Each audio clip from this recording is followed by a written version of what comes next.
Good morning. I am Stephen C. and you are at Stevo C's on TikTok Live. It is 11 a.m. Central Time, and on this live every morning, every day, we look at, talk about, discuss, and go over Course in Miracles. Use it as a framework for a spiritual discussion, a metaphysical discussion. We talk about esoteric subjects, the occult, and all those good things every day, 11 a.m. Central Time at Steve OC's, using the Course in Miracles as the framework. And each day, we begin each live by reading the introduction to the course. And it goes like this. The introduction is important because it lays out, it says specifically that that this is a required course, that the idea that we must come to our senses, we must wake up. We are all here heading toward the same goal. We're all here with the same purpose, a shared purpose, by the way. The only purpose that is shared according to the Course in Miracles. And so it says in the introduction, this is a required course. It also makes the distinction in the preface to the course that this universal curriculum is presented from a Christian perspective. Okay, but the universal curriculum does not need to take that form. It is available in other forms. So Eastern teachings, Western teachings, Western metaphysics, Eastern metaphysics, all of the different religions, all of them, of course, have a universal curriculum, the same universal curriculum. But let's see what the course says about that in its introduction.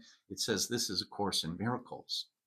It is a required course. Only the time you take it is voluntary. Free will does not mean that you can establish the curriculum. That's important to know both in a general sense and in a specific sense. When you begin to ask yourself, why is this happening to me? Well, you have set up an agreement with yourself. You have arrived at an agreement with your higher self to study, to become acquainted with, to immerse yourself in a universal curriculum, into the process and of waking up, into the process of waking up to who and what you are. And so a curriculum has been devised as you are living in this illusion, in this dream, in this simulation. This is a game, and we are all in the game together.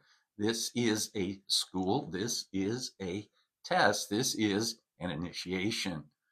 Okay, so only the time you take it is voluntary. However, it is required. Free will does not mean that you can establish the curriculum. It means only that you can elect what you want to take at a given time. I don't like this lesson I'm learning right now, right? But it is a part of the curriculum, and the curriculum will be learned. The curriculum will be understood, every jot and tittle, as we like to say, to the last dregs. If I do not need to drink this cup, please let this cup pass from my lips. More often than not, I'm probably going to have to take a sip or two. The course does not aim at teaching the meaning of love, for that is beyond what can be taught. It does aim, however, at removing the blocks to the awareness of love's presence, which is your natural inheritance. The opposite of love is fear, but what is all encompassing can have no opposite. This course can therefore be summed up very simply in this way: nothing real can be threatened, nothing unreal exists. Herein lies the peace of God.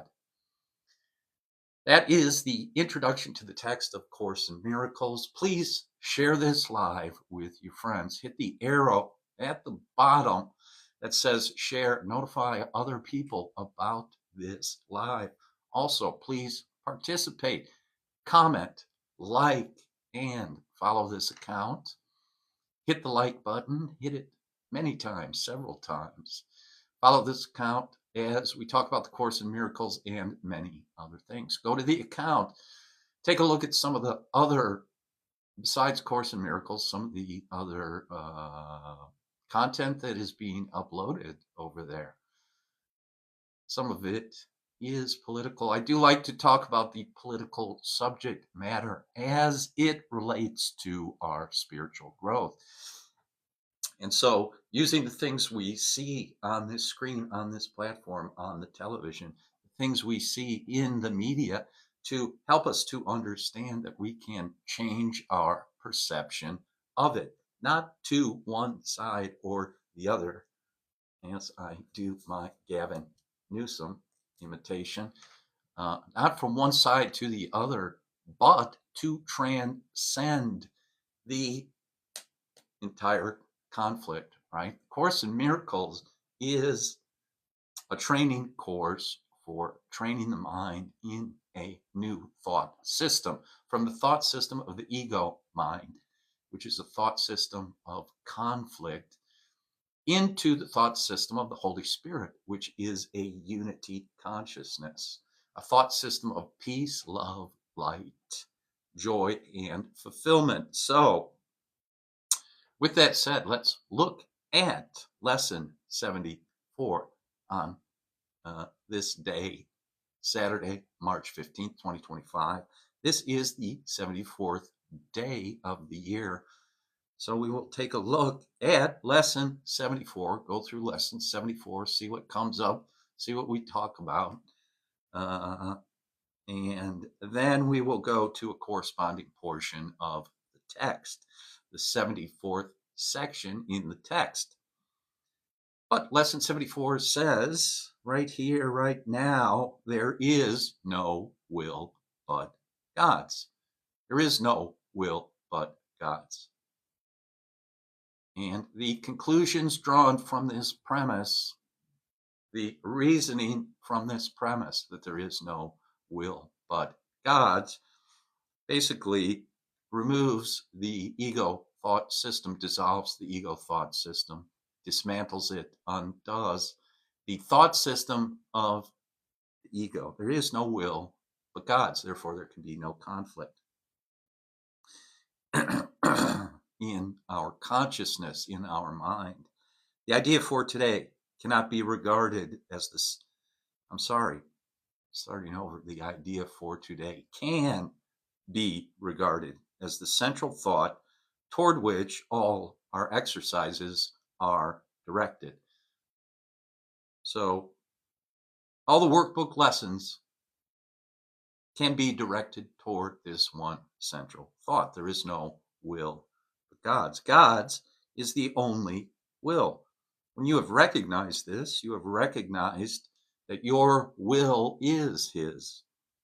The belief that conflict is possible has gone. Peace has replaced the strange idea that you are torn by conflicting goals. As an expression of the will of God, you have no goal but His. So with a unified thought system, the Course is constantly pointing out that our purpose, our goal, our will, the atonement, miracles are all one thing. They're all headed in the same direction. So they're calling that a unified will. And everyone we see and everything that's happening is all related and is all channeling us. We are being channeled toward one goal, into one purpose, into one consciousness. No matter what we see, no matter what it looks like, no matter what it sounds like, right? The belief that conflict is possible has gone. Peace has replaced this strange idea that you are torn by conflicting goals.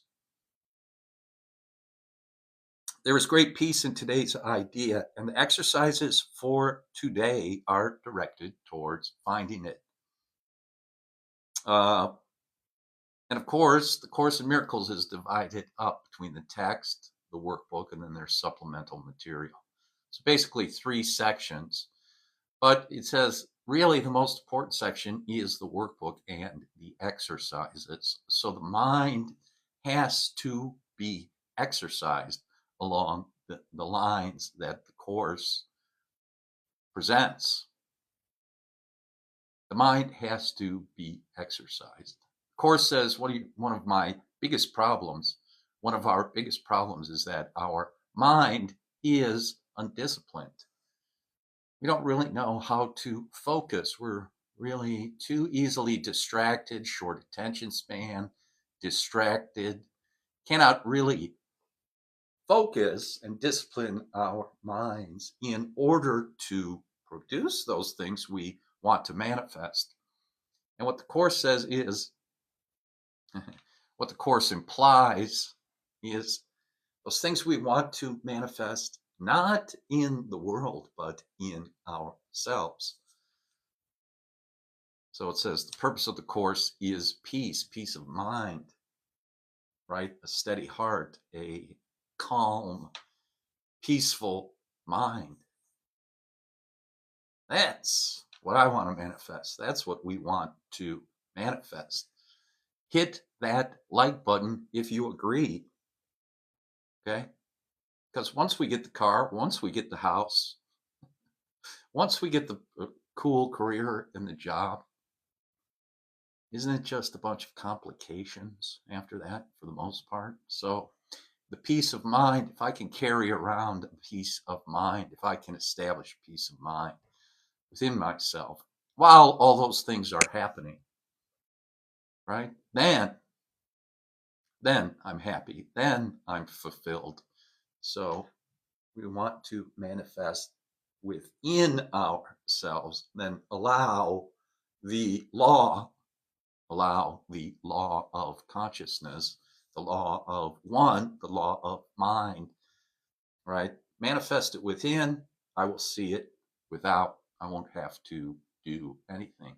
It will present itself to me. Very stones will cry out about the glory of the kingdom of heaven, from the inside to the outside, from within to without. There's great peace in today's idea, and the exercises for today are directed towards finding it. The idea itself is wholly true. There is no will but God's. A conflicting will is an illusion.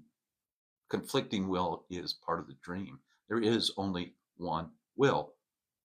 It is a will for happiness. It is a will for self-recognition given to us as a gift from the Creator, from the higher power. The idea itself is wholly true. Therefore, it cannot give rise to illusions. Without illusions, conflict is impossible. Conflict is an illusion. If I don't pay attention to conflict, it will disappear. It will dissolve. And the way I don't pay attention to it is to pay attention to peace, is to pay attention to love and light. Yesterday, the phrase was, I will there be light. There is no will but God's. I will there be light. My will and God's will are one. God said, let there be light. There was light. I said, let there be light. There was light. Light, understanding, love, peace, joy, happiness, fulfillment, right? Without illusions, conflict is impossible. Let us try to recognize this today and experience the peace this recognition brings. So from thoughts to a feeling, and then from those thoughts and feelings to an experience, right? To an internal experience, then to an external experience. It's all, when we become very practiced, it's all really automatic. but we have to train ourselves, train so that it becomes automatic, right? Practice, application. Right? When I used to go to those basketball practices when I was a youngster, Catholic basketball league, and had a very good coach. He was kind of a weird guy, but a very good coach because he made us practice, pass the ball, bounce, pass, three-man weave, practice, run. Hey, coach, can't we scrimmage? Can't we play a game? It was always practice, so that when we got to the game, application, it was automatic in the game. So training with the Course in Miracles, doing the workbook lessons, is a discipline in mind training. And it often says that in the workbook, that my mind is undisciplined. I can't really stay focused on one goal. I'm constantly distracted, and ultimately, there's only two ways I can go. There's only two goals, really. The goal of the ego, which is complete confusion and insanity, or the goal of the Holy Spirit, which is perfect order and sanity. So I'm really only being distracted from one thing to one thing, from the Holy Spirit to the ego, right? Begin the longer practice periods by repeating these thoughts several times, slowly, and with firm determination to understand what they mean. Let there be light. Light is understanding. I need more understanding. As Goethe said on his deathbed, more light, more light. Those allegedly were his last words, more light. I don't know if he was recognizing it or asking for it. In any case, I'm sure he got it. Firm determination to understand what they mean and to hold them in mind. I want to hold this thought in mind throughout the day. Besides specific practice periods during the day, I also want to recall this thought at regular intervals, if I can, every 20 minutes, every half hour, and I want to hold it in my mind throughout the day. There is no will but God's. I cannot be in conflict. There is no will but God, so I cannot be in conflict. I cannot suffer. Then spend several minutes in adding some related thoughts, such as, I am at peace. Nothing can disturb me. My will is God's. My will and God's are one. God wills peace for his Son.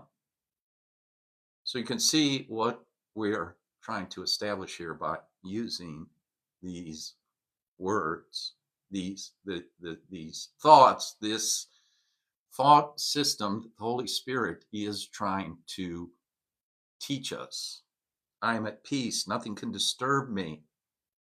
God wills perfect peace for his Son. During this introductory phase, be sure to deal quickly with any conflict thoughts that may cross your mind. Certainly when I am at peace, anytime I say something like that, there may be a slight resistance to that, right? I am at peace. God's will for me is perfect peace, right? That may trigger a reaction within us. It's those types of things that we want to pay attention to, of course. It's those types of things that we want to recognize, those little signals from the subconscious mind, from the shadow, from those things we'd rather not admit about ourselves. I am at peace. I am very spiritual. I'm a happy person all the time, right? And if it's not true, or if I can't recall a time when I was not so happy in the very recent past, or if I catch myself not being happy or at peace, if I catch myself being angry, if I catch myself judging or criticizing, right, then I want to remind myself there is no will but God's. God's will is that I be at perfect peace. God's will is with me now. Nothing can disturb me. My will is God's, right? Tell yourself immediately. Be sure to deal quickly with any conflict thoughts that may cross your mind, and be sure to tell yourself immediately there is no will but God's. These conflict thoughts are meaningless. These conflict thoughts have no effect. These conflict thoughts cannot affect me. It's those types of thoughts, those types of phrases that we want to remind ourselves of, constantly remind ourselves of, keep repeating to ourselves until they sink into the subconscious mind. And the subconscious mind accepts them as the truth. If there is one conflict area that seems particularly difficult to resolve, single it out for special consideration. Think about it briefly, but very specifically, identify the particular person or persons and the situation or situations involved, and tell yourself there is no will but God's. I share it with Him. My conflicts about blank cannot be real. My conflicts with blank cannot be real. My conflicting thoughts about blank cannot be real. My anger about blank cannot be real. My frustration with blank, my frustration with my bank account cannot be real. My conflict with my boss cannot be real. There is no will but God's. I share it with Him. So if we say, I am that I am, I and the Father are one. If we've thought about it, we should be able to concede to the idea, accept the idea that if I can say I and my Father are one, certainly you can say I and my Father are one. And if that is the case, then I cannot be in conflict with you. That's one mind, that's one consciousness. I also accept the idea that the universe is mental, that the universe is composed of thought, that everything is thought. Everything I see in this room around me, everything I see on this street, everything I see in this field is a thought. It was a thought initially. Everything I see in this field was a thought. Yes, it was a thought in the mind of God. And now we are a thought in the mind of God. And we see the thoughts in the mind of God. So we are within that simulation, is a quote unquote simulation that was created by God. But let's add the Gnostic thought to it that it's a copy, sort of a copy of a copy of a copy of a copy. And so it's been adulterated, it's been degraded. And while there are things here from God that remind me of God, flowers, fruits, vegetables, all those things are to remind me, put me in the mind of God again. Help me to remember where I am, where I've come from, where I'm returning, where I am, where my higher self sits in the mind of God, directing me here and now. Myself and you And as we said when we started, this universal curriculum, my will and God's will are one. We have the same purpose, we have the same goal. And so we are all working on this thing together. We are unified in our thought. And again, that's kind of a derivative of a unity consciousness. But since we are in a far country, since we are in a far country of thought, we have to return to our Father. And so the Holy Spirit is the portion of our mind that returns us to the unifying thoughts, to the unified thought system. We have to make our way back to that. There is a portion of the mind that we're searching for. There is an aspect in the mind that is just that. So we're looking for it. As we read the course, the text, and the workbook, we'll find phrases like that. We'll find explanations like that. So in a general sense, the course says the Holy Spirit has to find a language that we can understand in the darkness. Okay. The Holy Spirit has to find symbols in a language, symbolic language,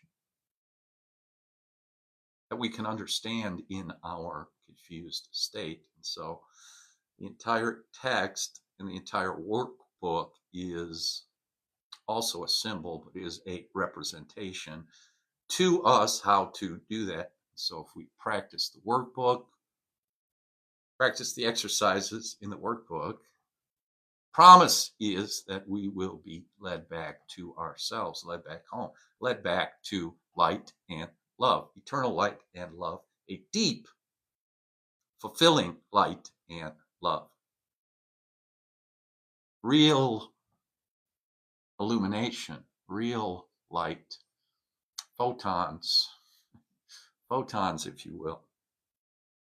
It says, after you have cleared your mind in this way, close your eyes and try to experience the peace to which your reality entitles you. Peace that passes human understanding.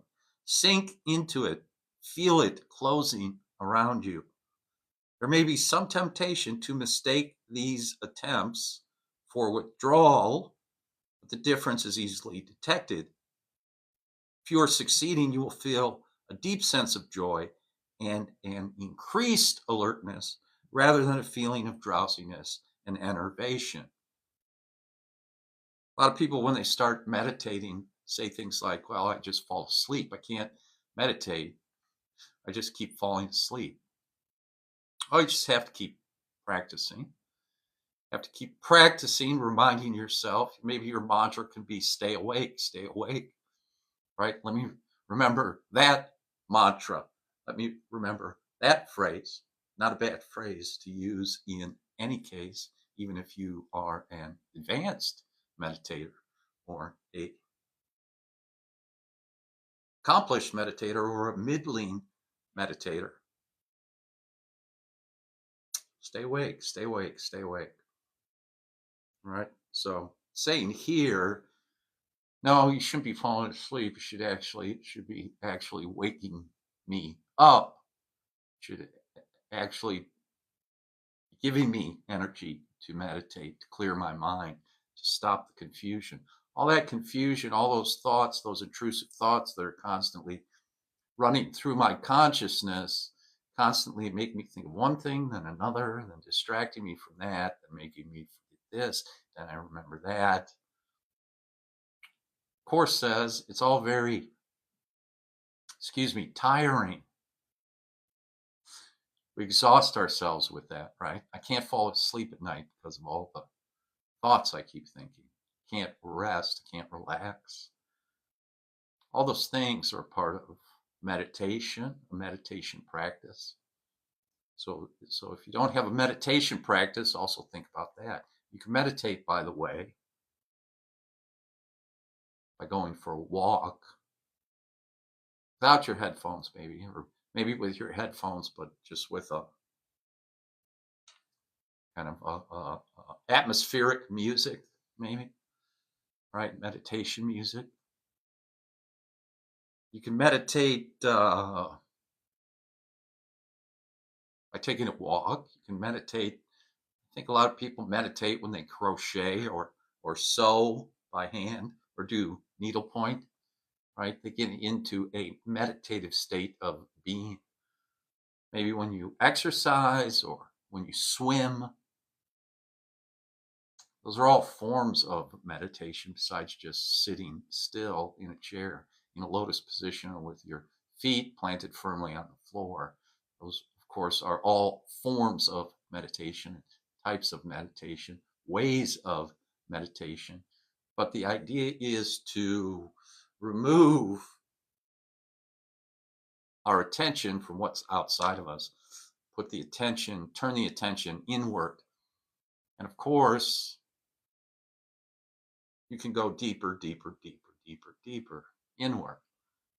You don't have to be afraid of that. There's actually light within. Finally, it says, in the shorter periods, which should be undertaken at regular and predetermined intervals today, say to yourself, there is no will but God's. I seek his peace today. So God's will, it is constantly being repeated here. God's will for me is peace, happiness. God's will for me is perfect happiness, is another phrase in the workbook. There is no will but God's. I seek his peace today. That means everything's being taken care of. There's nothing to worry about. I can enjoy myself. I can do what I want to do. I can follow my bliss. I can follow my passions, right? With a touch of wisdom. Don't want to make it too hard on yourself, although those challenges are also important in order to come to, a new way of being. Because as we change our thought system, right, the way we perceive the world, and then the way we move in the world, and the way we interact with the world, of course, will change. Now, if you see what's going on in the world right now, right, as we watch our screen, as we scroll, as we watch the television, whatever, listen to the radio, as we consume media content, we can see what's happening in the world today, and it has to change, right? A lot of it may change with or without our consent, or with or without our attention. Because the deeper and deeper we go within, the more and more we could change things within ourselves, and we can also change things in the world. Also, at regional, not just local, but regional, national, international, or world events can be changed from within ourselves, right? You have to start to believe that. You have to start to know that. And as we work on those things together and establish that state of mind and consciousness together, it will become apparent that that is possible. Hit the like button if you agree. Let's see some likes for unified consciousness. Son of God, according to the Course in Miracles, is all of us and is everything. So to establish peace for his Son is to establish peace for everyone and everything. Right? In the age of Aquarius. Are we not in the age of Aquarius? Harmony and understanding, peace and love abounding. No more falsehood or derision. living dreams of something. I'm losing it now. Crystal revelations. The mind's true revelation. Crystal visions, the mind's true revelation. Right? Aquarius. So, it is possible. It is precisely what we're after. It is precisely what we are involved in. It is precisely what we are pursuing. And it must be understood that it is possible. It is not only possible, as Abraham Hicks says and reminds us, right? You can manifest a button or a castle. It's the same. As the Course in Miracles says, first sentence of text, there is no order of difficulty in miracles. And then Course in Miracles goes on to challenge us and says, why don't you start with the hardest one? First, death does not exist. Right? So there's no order of difficulty in miracles. Can I establish in my own consciousness that death does not exist? And then can I establish and experience in my own consciousness that all the forms of death do not exist? And the Course lists those forms of death, which it calls fear. And then the derivatives of fear, anger, frustration, condemnation, judgment, criticism, displeasure. Those are all forms of death. So can I dispel death and darkness from my own consciousness? Can I completely illuminate my own consciousness, right?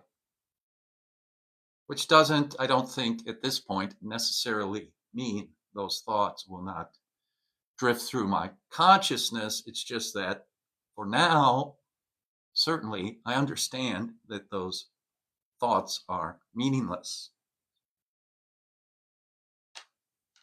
Thoughts of death are meaningless. Thoughts of sickness are meaningless. So can we really establish that in consciousness and begin to experience that? Can I look at someone, thinking of someone in particular right now, can I look at someone who's suffering from schizophrenia and mental illness to a very significant degree? I'm thinking of someone I know. Can I look at them and see the Christ in them? Can I look through what they're experiencing and know that the light of God is within them and the light of Christ is within them? In fact, I can. And when I'm really lined up, when I'm really hitting it, when I'm really in the zone, yeah, she begins to appear much more lucid in front of me. Actually happened yesterday. She also is a hoarder, right? Hoards things, very disorganized household, these types of things. Yesterday, she actually did the dishes and started cleaning up a table in the house in front of me. I didn't say anything to her. It's kind of ignoring her schizophrenia and her mental illness, if you will. And it was demonstrated right in front of me. She was, even though she was still talking to herself and whoever else she talks to thinks she's seeing, she still kind of cleaned up the house there for a minute. So let's go to chapter 9, section 6 in the text that goes along with lesson 74, and it's called The Acceptance of Your Brother.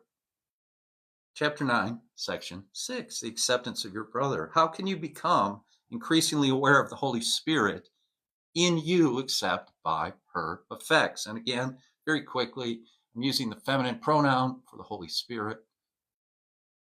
Father, the Son, and the Holy Spirit. If there's going to be a Trinity, there has to be a masculine component, a feminine component, and then child. Okay. There has to be the seed, the soil, then the fruit. The seed is masculine, the soil is feminine, and there's the fruit. Electricity, right? Socket, the plug, the lamp. So I will refer. Hello, Jonathan. Hey, Jonathan showed up. Good to see Jonathan. There he goes. Right away. Hitting that like button. That's how you do it, folks. Watch a pro in action. This is how everyone can participate. Jonathan participates. Very much appreciated. Very much appreciated. That's the idea. As you give, so shall you receive. Right? Giving and receiving are one. And again, as the Course says, as long as Jonathan's doing that, and we've called attention to it, every gift we give, right, benefits not only ourselves and the person we're giving to, benefits everyone, the entire sonship, as the Course says. And it benefits everyone maximally, it says in the Course. Every expression of love is maximal. So, just as an example, just hitting that like button, right, which has other effects on this platform. It distributes the live to other people. It helps this live go up in the rankings, et cetera, et cetera, et cetera, right? There are effects that follow simply from Jonathan doing that in the physical plane on this platform. Beyond that, the act, those hearts, right? The act, that expression is the same as if, I don't know, whatever. He gave me a $3 million check or something, or a gold bar, right? It's the same to the Holy Spirit. All expressions of love are maximal. Every giving is 100%. It's distributed then by the Holy Spirit, multiplied by the Holy Spirit. And so it also says, every loving thought of a brother belongs to me and you and everyone. So that is the unified thought. That is the unified consciousness. So thanks, Jonathan, for helping to illustrate that. Okay, how can you become increasingly aware of the Holy Spirit in you except by her effects? You cannot see her with your eyes, nor hear her with your ears. How then can you perceive her at all? If you inspire joy and others react to you with joy, even though you are not experiencing joy yourself, there must be something in you that is capable of producing it. Right? Have you ever approached someone and they said, "Hi, how you doing?" And you weren't doing so well, and yet they seem to be happy to see you, happy to have you around, right? Even though you may have been on one, right? If you inspire joy and others react to you with joy, even though you are not experiencing joy yourself, then there must be something in you that is capable of producing it. If it is in you and can produce joy, and if you see that it does produce joy in others, you must be dissociating it in yourself. There's the rub. That's the problem. I'm dissociating it in myself. It seems to you that the Holy Spirit does not produce joy consistently in you, only because you do not consistently arouse joy in others. And that's a perception, right? Their reactions to you are your evaluations of her consistency.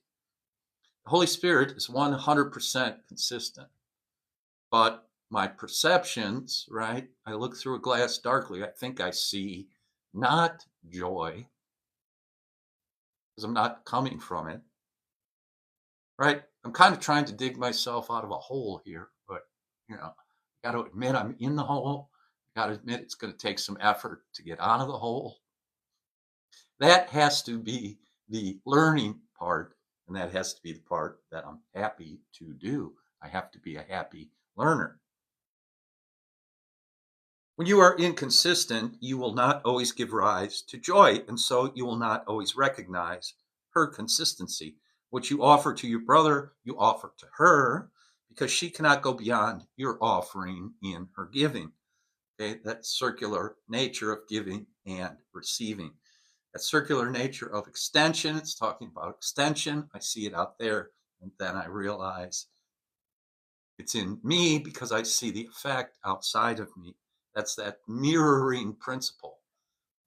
That's the temperature check.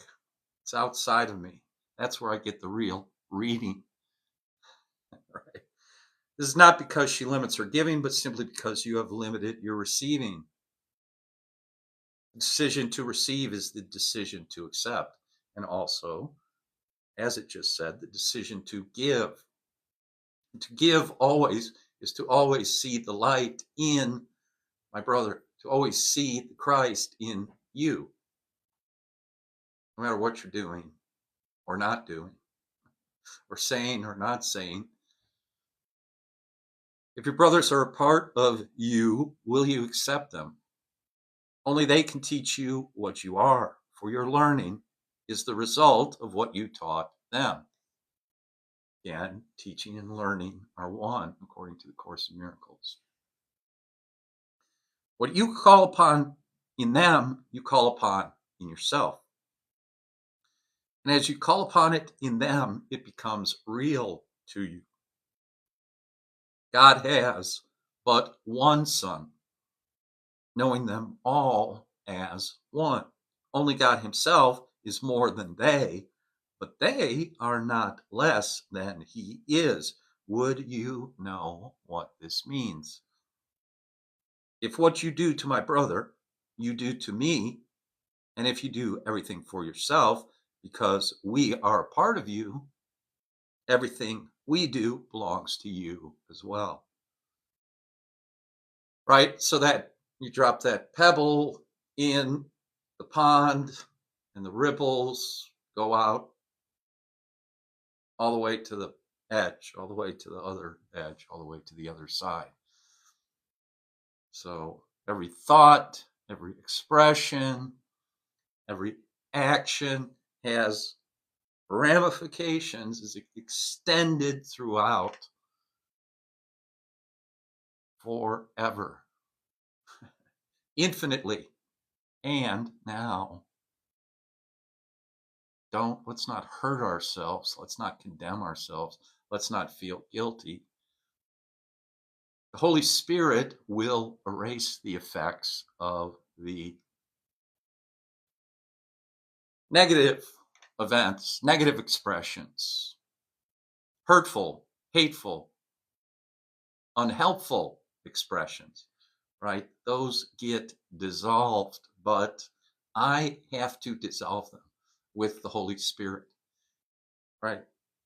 It's not just like going to confession on Saturday at the Catholic Church and, okay, you're good.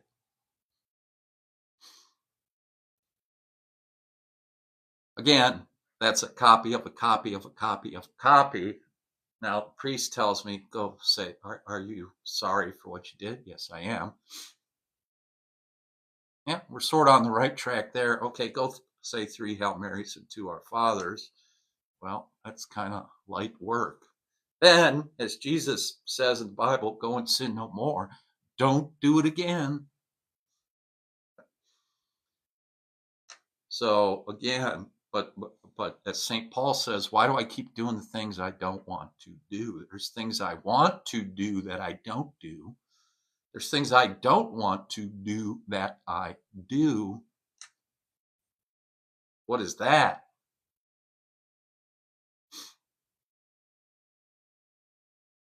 That's in Paul's letters somewhere. I don't know exactly, but the idea is, right, we've programmed ourselves. The subconscious mind has been programmed, and at times we act and react automatically without thinking, right? And as we become more and more aware of that and how the mind works, and why we respond, why certain things trigger us, why certain people trigger us, why certain situations trigger us, right? And then even as we clean it up, maybe with our parents and in our family, right? Then things still start to happen. It took me a long time to realize when I was at work, I was projecting onto my boss my relationship with my father, right? My traumas with my father. I was always treating the boss like I treated the old man. Then it still has to come back here. Oh, that's the way I treat myself too, right? All those things. So it's always a practice and it's always going deeper and deeper and deeper. As we go deeper and deeper and deeper, we go higher and higher and higher, right? Extend. It's an extension. Again, drop the pebble, the ripples go out. So God has but one Son, knowing them all is one. Only God himself is more than they, but they are not less than he is. Would you know what that means? If what you do to my brother, you do to me. And if you do everything for yourself because we are part of you, everything we do belongs to you as well.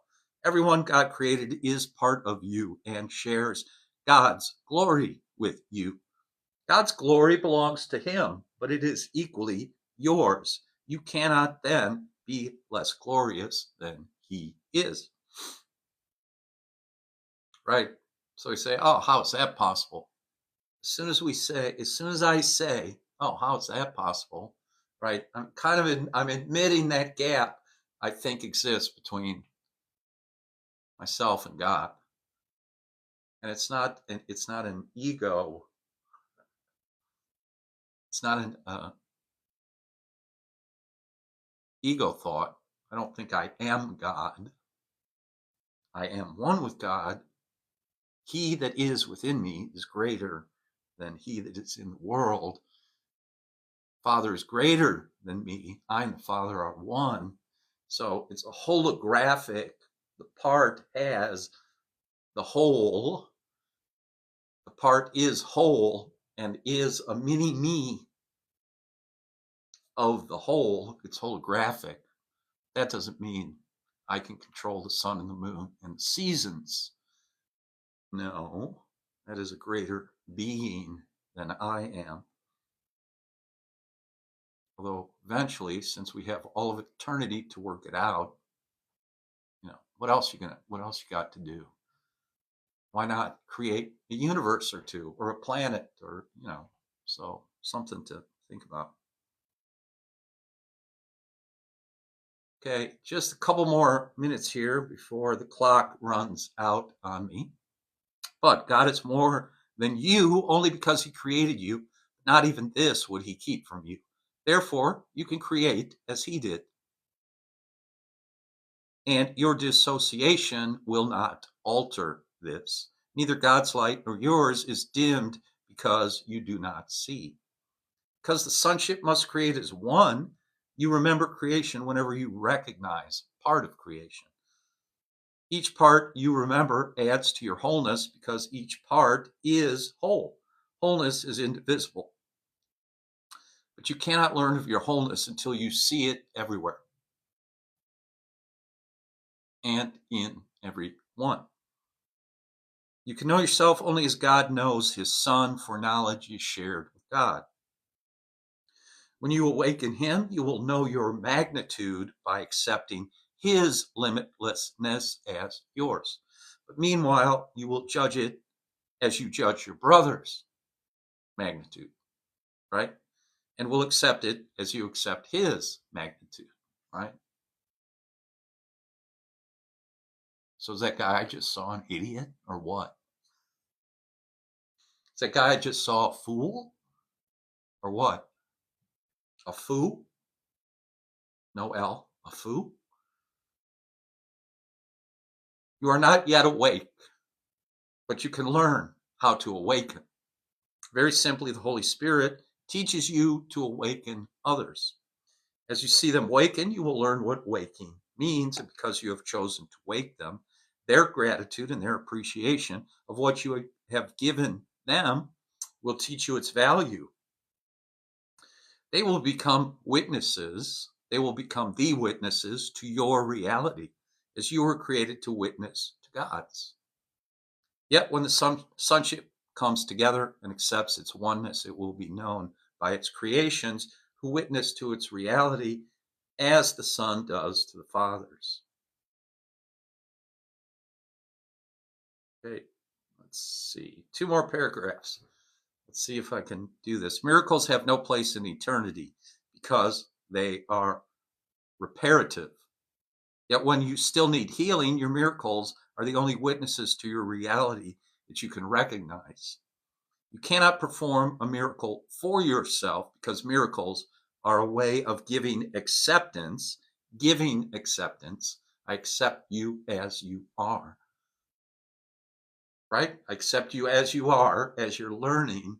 And I also accept you as you are in truth at the same time, simultaneously. In time, the giving comes first. The giving of acceptance comes first, though they are simultaneous in eternity where they cannot be separated. Acceptance, giving acceptance and receiving it. When you have learned they are the same, the need for time is over.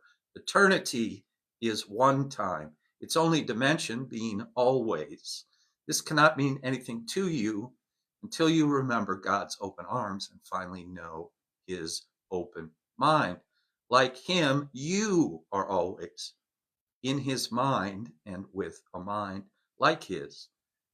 In your open mind are your creations, in perfect communication, born of perfect understanding.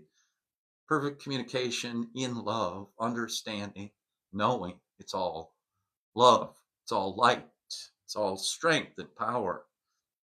Could you but accept one of them, one of the creations, you would not want anything the world has to offer. Everything else would be totally meaningless. Ouch, ouch for the world. Oh, it's a major rejection right there. God's meaning is incomplete without you, and you are incomplete without your creations. Accept your brother in this world and accept nothing else, for in him you will find your creations because he created them with you. You will never know that you are co-creator with God until you learn that your brother is co-creator with you. Voila. The acceptance of your brother. Acceptance of the truth of you, an acceptance of you just as you are. It's perfect right now in its unfolding, in its process. Because remember, there was a descent into darkness, if you will, a descent into ignorance, a descent into separation. Now, back to the top. Right? My teacher tells us 12 o'clock to 6 o'clock, back to 12 o'clock. So we've forgotten ourselves on the way down. Now we're going back up, remembering. And it's being done together, right? This Course in Miracles, it is a required course. Only the time you take it is voluntary. You cannot establish the curriculum. So that's from the introduction. We started with the introduction, right back to the introduction, right? So thank you so much for being here. Thanks for stopping by. Jonathan, good to see you. Thank you, Jonathan, for 2,000 likes. That always helps. Thanks, everyone, for hanging out every day, 11 a.m. Central Time. If you missed the live, go over to YouTube at Steve-O Sees. or SVC2011. At YouTube, there are now 72 episodes over there. Go check it out. Click in and out and around and through them. Follow over on YouTube. Hit the like button a few times. Okay? As we follow each other around to the other platforms. So, peace and blessings. Love you. Thanks for being here. And I will talk to you soon. See you tomorrow or the next day or whenever. Peace. Take care.